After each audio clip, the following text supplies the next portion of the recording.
The crisp Los Angeles morning had a chill in the air, but the golden California sun was already breaking through the skyline. The streets of Beverly Hills bustled with life. Cars zipped by, and tourists walked excitedly, taking in the sights.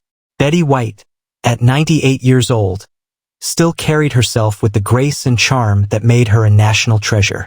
Dressed in a pastel pink coat, with her signature twinkle in her eye, Betty stepped out of her car, her driver assisting her carefully. She had planned a casual morning stroll before meeting a friend for lunch at an old Hollywood diner she loved. As she walked down the familiar street, a soft murmur of voices and the occasional honking of cars filled the air. But then someone caught her eye. Across the street, sitting on a worn-out blanket, was a frail-looking woman. Her clothes were tattered, her hair unkempt, and she clutched an old leather bag tightly against her chest. Her head was bowed slightly, her fingers trembling as she held a small cardboard sign. Homeless, hungry, anything helps. God bless. Betty felt a pang in her chest. The streets of LA had seen many homeless souls, but something about this woman felt familiar. She took a cautious step forward, narrowing her gaze. The wrinkles on the woman's face, the way her lips pursed even in stillness, it sparked a distant memory. And then it hit her. "Oh my God," Betty whispered. A rush of emotions flooded her. Nostalgia, shock, sorrow. She hadn't seen this woman in decades, but she could never forget her. It was Maggie Evans, her former makeup artist. For years, Maggie had been by Betty's side, carefully powdering her cheeks, making sure she looked flawless for the camera. They had shared laughter, secrets, and late-night touch-ups before live shows. Betty owed so much to Maggie's steady hands and kind heart. But what was she doing here? How had life led her to this moment? Her heart pounded. Without thinking, Betty stepped forward. "Maggie," she called softly, her voice a mixture of hope and heartbreak. The woman lifted her head slowly, her dull eyes struggling to focus. At first, there was no recognition, just a blank stare. But then her brows furrowed. "Betty," Maggie's voice was weak, disbelieving. Tears welled in Betty's eyes. "It's me, sweetheart," she whispered. And in that moment, the world around them faded. It was just the two of them, two old friends reunited under the most unimaginable circumstances. What happened next would leave everyone speechless. Maggie blinked several times, as if trying to clear a fog that had settled in her mind. Her lips trembled, her thin fingers clutching at the old leather bag in her lap. Betty could see the hesitation in her eyes. Was this real? Was she imagining things? Betty knelt beside her, ignoring the stares from passers-by. "It's me, Maggie," she repeated, her voice soft yet firm. "Betty White." Maggie's lips parted slightly, her breath hitching. Then, a raspy chuckle escaped her throat. Half a laugh, half a sob. "Well, I'll be damned," she whispered, shaking her head. "I thought I'd never see you again." Betty reached out, gently taking Maggie's frail hands into her own. They were cold, rough, and marked with the unmistakable signs of hardship. The stark contrast between their lives became painfully clear. Tears stung Betty's eyes. "What happened to you, sweetheart?" Maggie exhaled shakily, her eyes darting to the side, as if ashamed. It's a long story.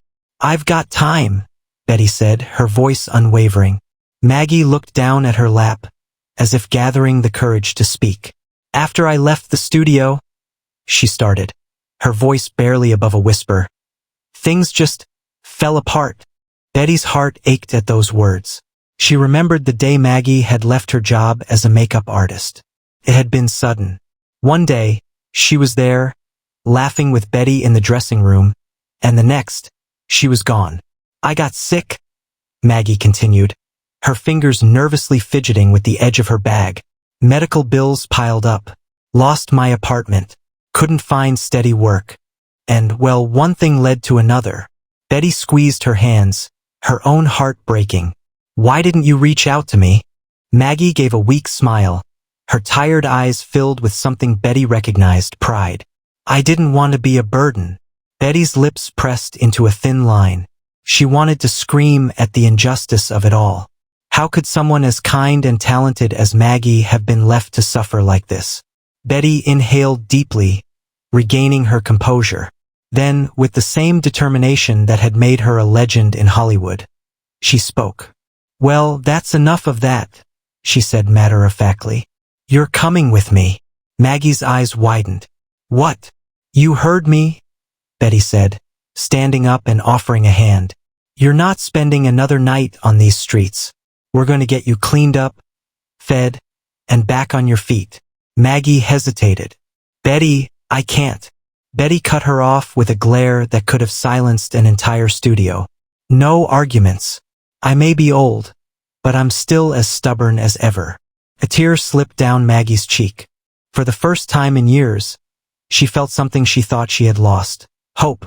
And as Betty helped her to her feet, the world around them continued on, oblivious to the life-changing moment unfolding between two old friends.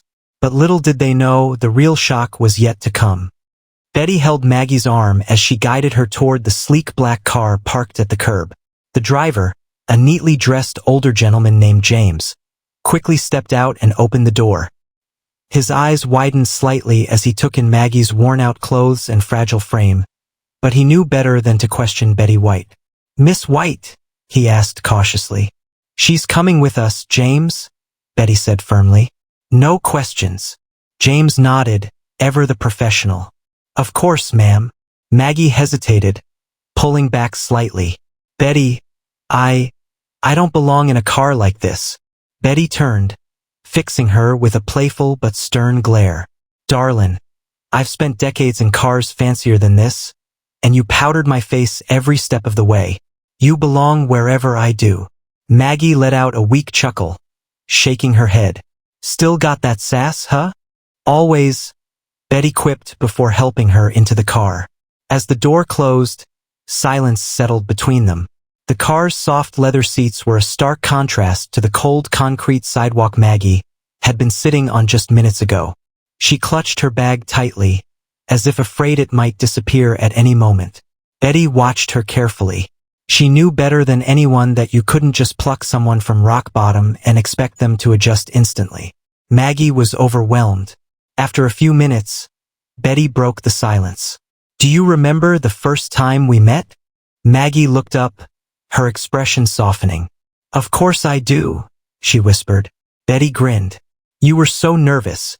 You nearly dropped an entire tray of powder on my lap." Maggie let out a small laugh, her eyes glistening with nostalgia. "And you just laughed and told me, 'Honey, if a little powder is the worst thing that happens today, I'll count it as a win.'" Betty chuckled. "I meant it too. And look at us now. Just a couple of old broads with a lot of history between us." Maggie's smile faded slightly. "It feels like a lifetime ago." Betty reached over and squeezed her hand. "It doesn't have to stay in the past, Maggie." Maggie inhaled deeply, staring out the window as the Los Angeles streets blurred by. "Where are we going?" she asked hesitantly. "My house," Betty said simply. "You need a warm meal and a good night's sleep. We'll figure everything else out after that." Maggie shifted uncomfortably. "Betty, I don't want to be a charity case." Betty's face hardened. "You're not." Maggie looked down at her hands. "Then what am I?" Betty's voice was soft but unwavering. "You're my friend." Maggie blinked rapidly, as if fighting back tears. For the first time in years, she wasn't invisible. For the first time in years, she wasn't alone. And as the car drove deeper into Beverly Hills, neither of them realized that the real twist in their story was yet to come. As the car pulled up to Betty's home, Maggie's mouth parted slightly in awe. The house was elegant but welcoming, a place that radiated warmth rather than excess. A white picket fence lined the front yard, where flowers bloomed in neat, colorful rows. It was the kind of house Maggie had once dreamed of having. A house filled with laughter, comfort, and a sense of belonging. James stepped out and opened the door for them. Betty climbed out first, then reached back to help Maggie. "Welcome home," Betty said casually, as if this were the most normal thing in the world. Maggie's steps were hesitant as she followed Betty inside.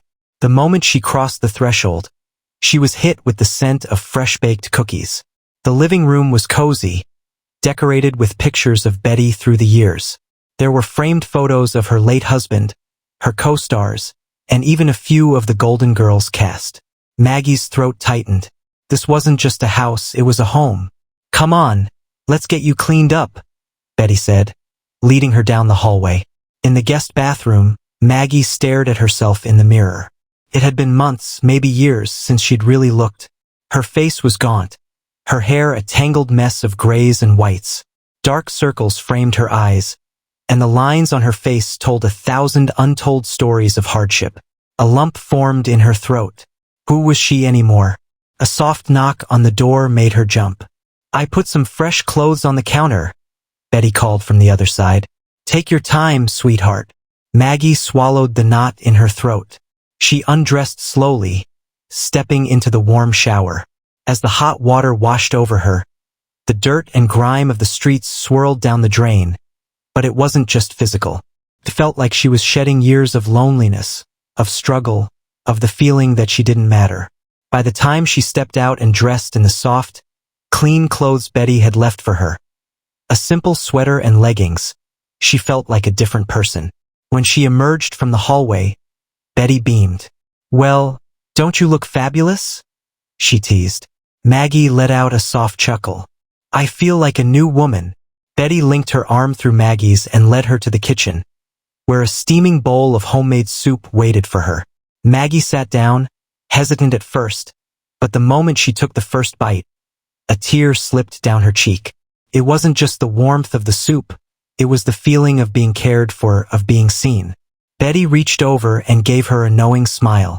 "You're home now, Maggie," she said softly, "and we're just getting started." Maggie didn't know what to say, but in that moment, for the first time in years, she believed it. But neither of them knew that the most shocking revelation was yet to come. Maggie hadn't had a home-cooked meal in years. Each spoonful of Betty's homemade soup felt like a warm hug, filling a void she had long accepted as permanent. She ate slowly, savoring the flavors, while Betty sat across from her, watching with a gentle smile. After finishing her meal, Maggie set the spoon down and sighed. "I can't remember the last time I ate something that didn't come out of a can." Betty's eyes softened. "Well, get used to it, sweetheart. You're staying here until we figure things out." Maggie hesitated. Betty held up a hand, silencing her. "No arguing. My house, my rules." A small, defeated chuckle escaped Maggie's lips. "You haven't changed one bit." "And I don't plan to," Betty quipped. Maggie looked down at her hands, fidgeting. There was still an uneasy weight in her chest. Gratitude, yes, but also something heavier. "What happened after you left the studio?" Betty asked, her voice careful but firm. "One day you were there, the next you were gone." Maggie swallowed hard. I didn't leave by choice." Betty's brow furrowed. "What do you mean?" Maggie inhaled deeply. "I was fired." Betty's eyes widened. "Fired? But why? You were one of the best makeup artists I ever had." Maggie let out a bitter laugh. "It wasn't about my work. It was about the wrong person finding out my secret." Betty frowned, leaning forward. "Secret?" Maggie's hands tightened around the edge of the table. She hesitated, then spoke so softly that Betty had to strain to hear. "I was sick, Betty. I had cancer." Betty's breath caught in her throat. Maggie gave a hollow chuckle. "I tried to hide it for as long as I could, but one of the higher-ups found out. They didn't want someone unreliable on set. They let me go quietly, no scene, no explanation. Just gone." Betty's fists clenched. That's disgusting." Maggie shrugged. "That's Hollywood." Betty shook her head, fury burning in her eyes. "And you didn't tell me?" Maggie sighed. "I wanted to, but I was ashamed. I thought if I could just beat it and get back on my feet, I wouldn't have to ask for help. But life doesn't work like that, does it?" Betty reached across the table, grabbing Maggie's hands. "You listen to me, and you listen good. You have nothing to be ashamed of. Nothing. That wasn't your fault." Maggie bit her lip, fighting back tears. "I don't know how to start over, Betty." Betty gave her hand a squeeze. Then let's start by getting you back in the game. Maggie blinked. What? Betty grinned. Hollywood turned its back on you, but that doesn't mean you're done. I know people. I still have connections. And you, my dear, still have talent. Maggie shook her head. Betty, I'm too old for that life. Betty's eyes twinkled mischievously. Nonsense. You're never too old for a comeback. Maggie let out a weak laugh. Comeback. The very idea seemed impossible. But with Betty White by her side? Maybe, just maybe, it wasn't. Betty's words lingered in Maggie's mind long after their conversation ended. A comeback? It sounded like a fantasy. She was old, forgotten, and had spent years surviving instead of thriving. Could she really step back into a world that had tossed her aside so cruelly? That night, Betty set Maggie up in the guest room. A cozy space with soft linens, floral wallpaper, and an old Hollywood vanity mirror. Maggie ran her fingers along the polished wood, memories flooding back. She had once spent hours in front of mirrors like this, perfecting makeup looks for some of the biggest stars in the industry. But that life had ended, hadn't it? She sighed and climbed into bed. The mattress was soft, almost too soft. After years of sleeping on hard surfaces, it felt foreign, like she was floating. It took a while, but exhaustion finally pulled her into a deep, dreamless sleep. The next morning, Maggie awoke to the smell of coffee and bacon. For a moment, she forgot where she was. Then she heard Betty humming from the kitchen, and everything came rushing back. She got up, hesitating in front of the mirror. The woman staring back at her looked different, cleaner, more alive. Betty's kindness had already started working its magic. She stepped out into the hallway, following the sounds of sizzling food. Morning sunshine, Betty greeted, flipping a pancake with surprising ease. I hope you like breakfast. I made enough to feed a small army. Maggie chuckled as she took a seat at the kitchen table. You always did like spoiling people. Betty set a plate in front of her. Only the ones I love. Maggie swallowed a lump in her throat. It had been so long since she'd felt loved. As they ate, Betty got straight to business. I made some calls this morning. Maggie nearly choked on her coffee. Calls? Betty grinned. You know me. I don't waste time. I spoke to a few friends in the industry, some producers, a couple of actors I still keep in touch with. Maggie's stomach tightened. Betty held up a finger. No protests. Just listen. Maggie sighed and nodded. There's a movie shooting right here in LA, Betty continued. The lead actress, big name, won an Oscar last year, just lost her personal makeup artist. They're desperate to find someone good, someone with experience. Maggie shook her head. Betty, that's insane. I haven't worked in years. I don't even know if I still have it in me. Betty leaned forward, her eyes serious. Do you trust me? Maggie blinked. Of course. Then trust that I wouldn't set you up for something I didn't think you could handle, Betty said. You still have magic in those hands of yours. And the industry might have forgotten, but I haven't. Maggie stared at her, heart pounding. This was crazy, impossible. And yet, for the first time in years, she felt something she thought she had lost forever. Hope. Betty smiled knowingly. I already set up a meeting for you this afternoon. Maggie gasped. This afternoon? Betty, I don't even. Betty reached out and squeezed her hand. You've got this. Now go get ready. You're about to remind the world who Maggie Lawson is. Maggie took a deep breath. Maybe Betty was right. Maybe this was her chance. And maybe, just maybe, she wasn't done yet. Maggie spent the next hour preparing, though the nerves in her stomach made her hands shake. She wasn't just stepping back into the industry. She was stepping back into a world that had abandoned her. Would they remember her? Worse, would they recognize her and reject her all over again? Betty sensed her hesitation and wouldn't allow it. I laid out a little something for you, she said, handing Maggie a sleek black dress with a tailored blazer. It was simple, professional, yet elegant, the kind of outfit that commanded respect. Maggie stared at the ensemble. Betty, I can't. Of course you can, Betty interrupted. And you will. After a long shower, Maggie brushed her freshly washed hair, styled it as best as she could, and applied minimal makeup, just enough to look polished. When she finally stepped out of the guest room, Betty let out an approving whistle. "Now that's the Maggie I remember," she said, beaming. Maggie managed a small, nervous smile. "I hope they remember her, too." Betty gently took Maggie's hands. "It's not about them remembering you, sweetheart. It's about you remembering who you are." The studio meeting. The drive to the studio was quiet, Maggie staring out the window, lost in thought. Her hands rested on her lap, fingers tightly interlocked. When they arrived, the sight of the grand studio lot was overwhelming. It had been so long since she had set foot on one. The security guard barely glanced at the pass Betty held up before waving them through. Inside, Betty led the way, her presence as commanding as ever. People whispered and smiled at her in admiration as they passed. Maggie, however, felt invisible just like before. Betty noticed. She stopped in front of Maggie, grabbed her by the shoulders, and gave her a firm look. "You belong here. Walk in like it." Maggie swallowed and nodded, straightening her posture. A studio assistant led them to a sleek office, where a sharp-dressed woman in her 40s sat behind a desk. She stood the moment they entered. "Betty White, as charming as ever," the woman said with a smile, shaking Betty's hand. Then her gaze shifted to Maggie. "And this must be Maggie Lawson." Maggie swallowed hard and extended her hand. "It's nice to meet you, Miss Carter."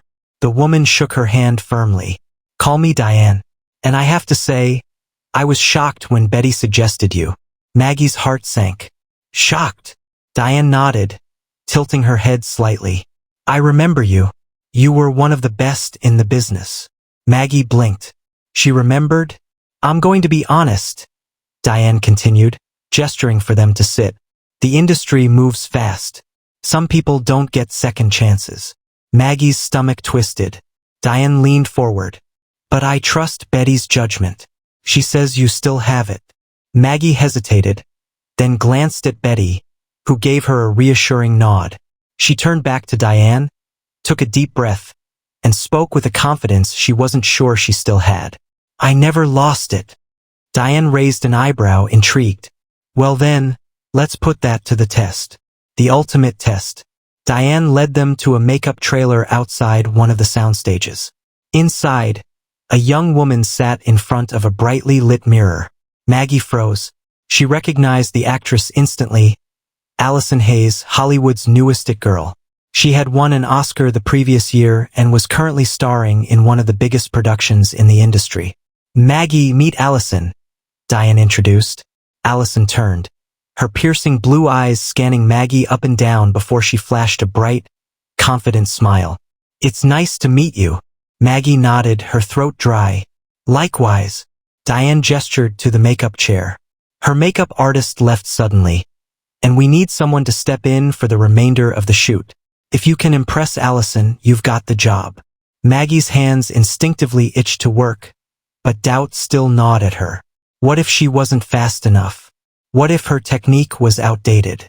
As if sensing her nerves, Betty whispered, "Show them why you were the best." Maggie exhaled slowly and picked up the brush. The moment it touched Allison's skin, something clicked. Her hands moved with practiced precision, her instincts taking over. She blended, shaded, and contoured as if no time had passed. Allison, at first quiet, seemed to relax under Maggie's touch. As Maggie stepped back, Allison turned to the mirror and gasped softly. "Wow, this is perfect." Diane crossed her arms, impressed. "Looks like Betty was right." Maggie felt something swell in her chest. She had done it. She was back, and Hollywood was about to know it. Maggie stood frozen as the weight of the moment settled in. She had just proven herself. After years of being forgotten, dismissed, and left behind, she had stepped back into the industry and made an impression. Betty grinned, nudging her playfully. "Told you." Diane smiled, clearly impressed. "Well, Maggie, I think it's safe to say you still have it. The question is, do you want the job?" Maggie blinked. "You mean, I got it?" Allison turned in her chair, looking up at her. "You got it?" she confirmed, her voice warm. Your touch is incredible. It's the best I've looked on this set. Hands down. Maggie's heart pounded. This was real. A real job. A real opportunity. Diane extended her hand. Welcome back, Maggie. Maggie hesitated for only a second before shaking Diane's hand. Thank you. I won't let you down. Betty clapped her hands together. Oh, honey, you never have. As they left the studio later that day, Maggie felt lighter than she had in years. She had a purpose again. A future. And it was all because one person believed in her. The industry reacts. The news of Maggie's return spread faster than she could have imagined. Hollywood was small, and whispers of a former top-tier makeup artist making a sudden comeback alongside Betty White made waves.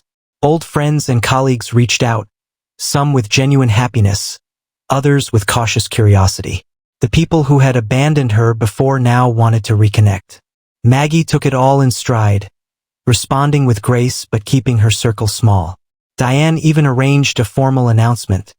Maggie Lawson was officially part of the production. Social media lit up with speculation, and entertainment news outlets took notice. Legendary actress Betty White helps a former Hollywood makeup artist reclaim her career. An inspiring tale of friendship and second chances. Maggie wasn't sure how to feel about the attention. But Betty? She basked in it. A ghost from the past. Days passed, and Maggie settled into her new job. She worked on set every morning, her hands steady, her confidence growing with each brushstroke. Allison adored her, and the rest of the cast and crew quickly came to respect her skill. But not everyone was thrilled about her return. One afternoon, as Maggie was finishing up Allison's look, a voice behind her sent a chill down her spine. Well, look who crawled back. Maggie stiffened, the blood draining from her face.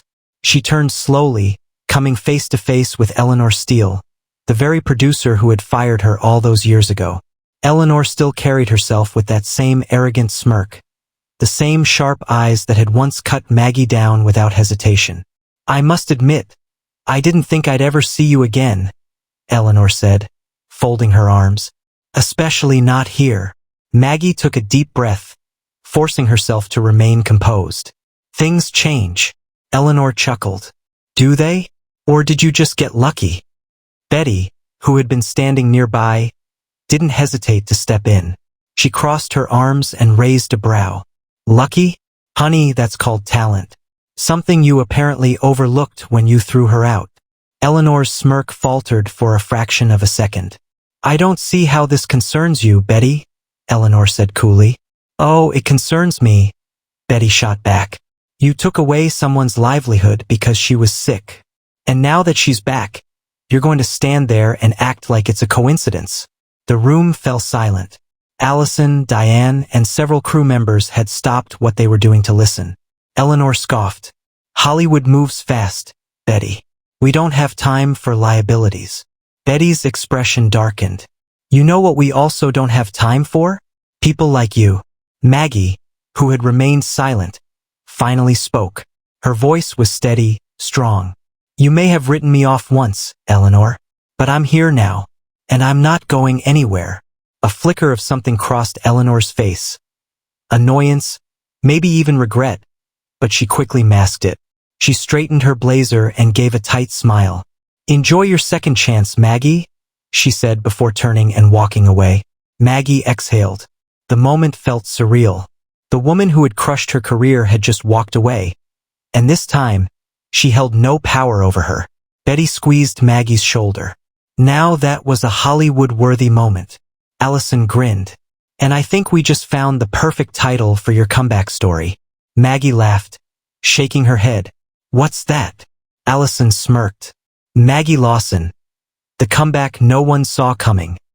The days that followed were a whirlwind. Maggie poured herself into her work, proving over and over that she was more than just a comeback story. She was a force to be reckoned with. Every morning, she arrived on set before the sun rose, preparing intricate looks for Allison and the rest of the cast. Her touch was as steady as ever, her creativity unmatched. Allison, who had initially been impressed, was now completely enamored with Maggie's work. You don't just apply makeup, she told her one day, staring at herself in the mirror. You create magic. Maggie smiled, humbled. That's the goal. Her resurgence didn't just impress the cast. Other productions started noticing. Offers trickled in, and soon Maggie had choices. Something she hadn't had in years. Then, one evening, Betty burst into the guest house, waving a folder in her hand. Maggie, you won't believe this. Maggie, who had been unwinding with a cup of tea, raised an eyebrow. Betty, you've been saying that a lot lately. Betty grinned, dropping the folder in front of her. Well, this time it's big. Maggie opened it and froze. Inside was an offer, not just for a single movie, but for an entire award season tour as Allison's personal makeup artist. The biggest red carpets, the most exclusive galas, everything Maggie had once dreamed of. She swallowed hard. Betty, this is huge, Betty finished for her. This is the industry begging you to come back. Maggie's hands trembled slightly as she traced the bold letters of the contract. It was everything she had lost and more. But could she do it? Did she want to? Betty noticed the hesitation and softened. What's holding you back, sweetheart? Maggie exhaled. I guess I've just spent so long believing I didn't belong anymore. Now that I'm here, part of me still feels like I'm dreaming. Like it could all vanish again. Betty reached across the table and squeezed her hand. Listen to me, Maggie. You earned this. No one handed it to you, and you're not going to lose it again. Maggie took a deep breath. Then, without another word, she grabbed a pen and signed the contract. She was officially back. The red carpet redemption. 2 months later, Maggie stood behind the scenes at the Academy Awards, her hands poised as she put the final touches on Allison's makeup. The actress, nominated for Best Actress, was about to step onto the most important red carpet of her career. And so was Maggie, not as a spectator, not as someone forgotten, but as the woman who had fought her way back. As she finished, Allison turned to her and smiled. Maggie, I couldn't have done this without you. Maggie blinked, touched. Allison, I just did your makeup. You did everything else. No, Allison insisted. You did more than that. You made me feel confident. And now it's time for you to step into the light, too. Maggie didn't have time to process those words before Allison grabbed her hand and, without warning, dragged her onto the red carpet. Camera flashes erupted. Reporters gasped. Maggie tried to protest, but Allison held firm. You deserve to be seen. And so, for the first time in years, Maggie stood in the spotlight. Not as a forgotten name, but as a legend reborn. Maggie stood on the red carpet, stunned. The flashing lights, the murmur of reporters whispering her name. It all felt surreal. For years, she had been a ghost in this industry, a forgotten talent discarded by fate. And now she was here triumphant. Betty, standing off to the side, watched with a proud smile. She had always known Maggie had it in her. Now the world knew it too. The moment didn't just pass as a small, heartwarming blip in Hollywood. It became news. Betty White's act of kindness brings Hollywood artist back from the brink. A true Hollywood redemption. Maggie Lawson's return to the red carpet. Maggie found herself in interviews, not just for her skills but for her story. People wanted to hear about the woman who had lost everything and fought her way back. And Maggie, for the first time in her life, embraced it. She spoke openly about her past, about the cruel reality of how industries sometimes abandon people the moment they struggle. But she also spoke about hope, about how one act of kindness could change a life. A call from an old friend. One afternoon, a few days after the Oscars, Maggie's phone rang with a number she didn't recognize. She hesitated but answered. Hello. A pause. Then, a soft, familiar voice. Maggie. It's Sarah. Maggie's breath caught. Sarah. Her best friend from her early Hollywood days. The one who had been there before it all went downhill. I saw you on TV, Sarah continued, her voice thick with emotion. I can't believe it. You're really back. Maggie swallowed hard, tears welling in her eyes. I'm back, Sarah. A shaky laugh came through the phone. I never stopped believing in you. Maggie smiled. I think I just needed to believe in myself again. They talked for hours that night, catching up on lost time, reconnecting. It was a reminder that not everyone had truly abandoned her. Some had just lost touch, lost hope, just like she had. Giving back. Months passed, and Maggie's career soared. She wasn't just a makeup artist anymore. She was an icon, a symbol of perseverance. And she knew she had to pay it forward. With Betty's help, she launched the Maggie Lawson Foundation, a program dedicated to helping artists and workers in the entertainment industry who had fallen on hard times. Makeup artists, costume designers, scriptwriters. Anyone whose struggles had pushed them out of the industry they loved. She funded training programs, created support networks, and worked with major studios to ensure that no one was cast aside simply because they had hit a rough patch in life. It wasn't about money. It was about giving people the second chance she had been given. And as she stood on the stage at an industry gala, accepting an honorary award for her contributions, she turned to the woman who had made it all possible. Betty White, smiling as bright as ever, gave her a wink. Maggie raised her glass. To second chances. And to the people who believe in us when we don't believe in ourselves. The audience erupted into applause. And somewhere in the fabric of Hollywood history, Maggie Lawson's story became legend.